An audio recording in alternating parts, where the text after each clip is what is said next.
Hello students, this is your teacher Nadim Baidoun.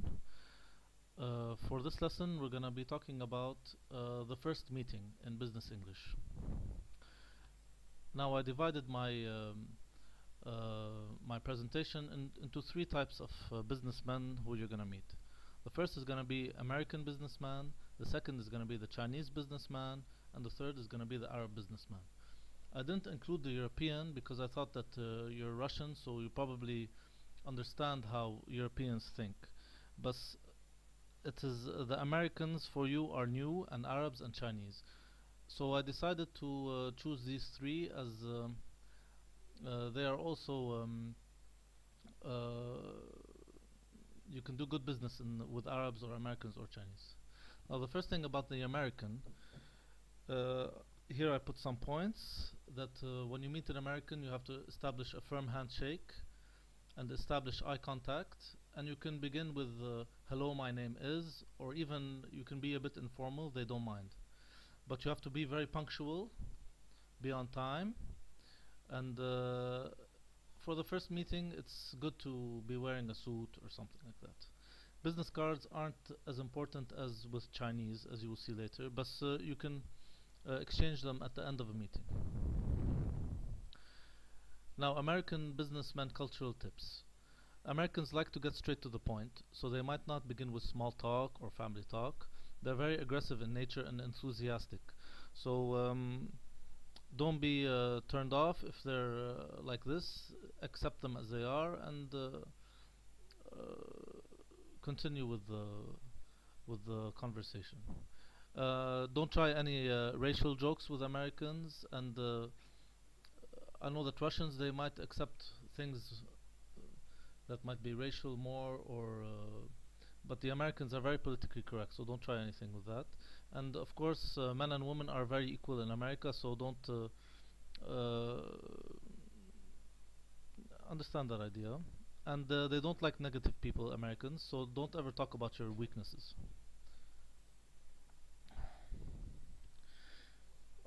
Chinese businessmen are very different than American businessmen in that they are much I've never met a Chinese businessman, but I've done some research about them, and we studied in university about Chinese and Japanese that they are in general more reserved than Americans. And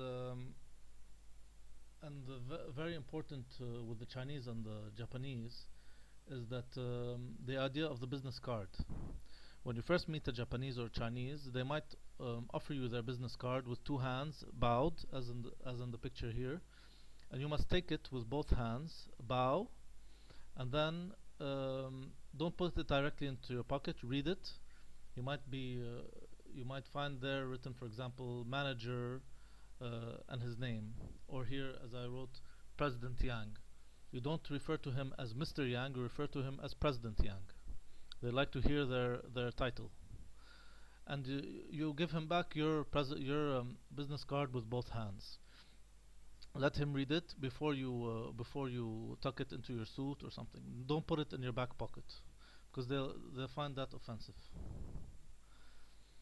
The Chinese businessmen are usually not talkative, and they prefer to listen. And they are not very much to the point. They're like Arabs. They don't give you a straight answer. They do not like to be interrupted. Arabs interrupt, but Chinese, they don't like to be interrupted. And if for example you're a salesman and you're talking to a president, or you're with a Chinese president, for example, they don't like for you to interrupt them. They find it very offensive. They accept gifts according to their status, but you don't have to go into that too much if you're afraid of the idea of bribing or not bribing. And they like to begin any business conversation with small talk.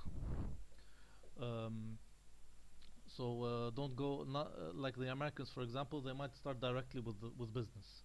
The Chinese, no, they like to sit down and get to know you more and talk about family and talk about these things before beginning with business. They're very much like the Arabs. Now here's meeting an Arab businessman.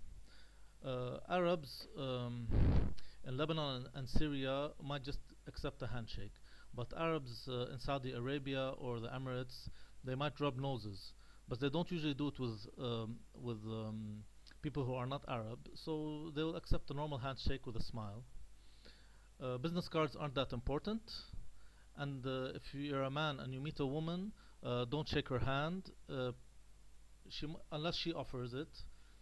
But if she doesn't offer it, just put your hand on your chest and nod.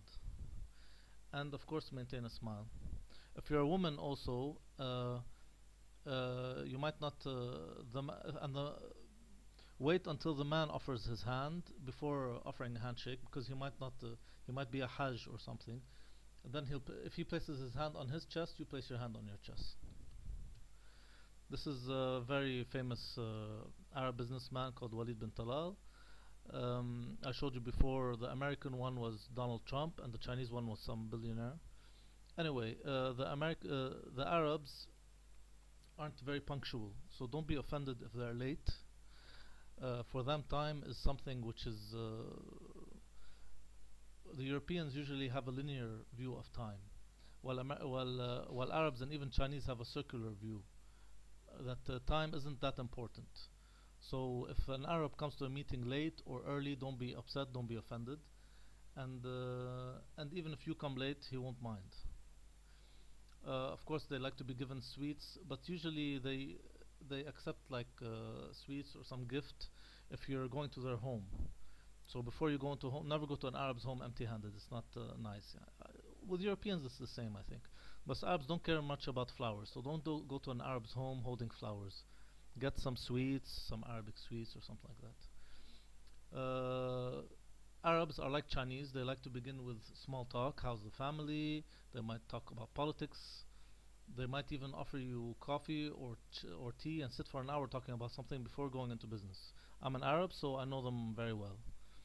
Uh, and also, do not take everything they say literally. When an Arab says tomorrow, it might mean tomorrow, it might mean a year from now. If he says inshallah, which means if God wishes, it might mean yes, it might mean no, it might mean maybe.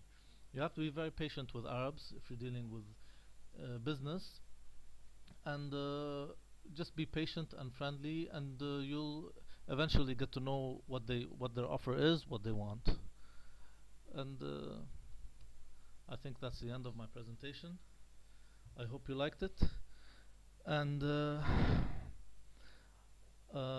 I'd like you as a class to think about, for example, Russians. You know them more than me.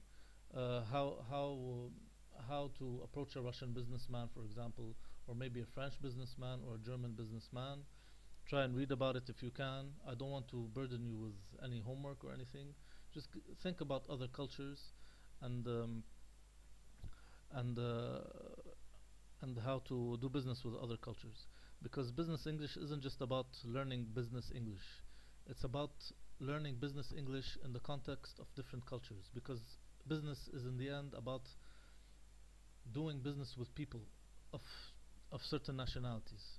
This is why it's very important for you to understand that to meet an Arab is different than meeting a Chinese, is different than meeting a German, an Italian. And before you meet any business person, you should at least research their psychology or their culture a bit. And so, anyway, that's enough. I thank you for your time.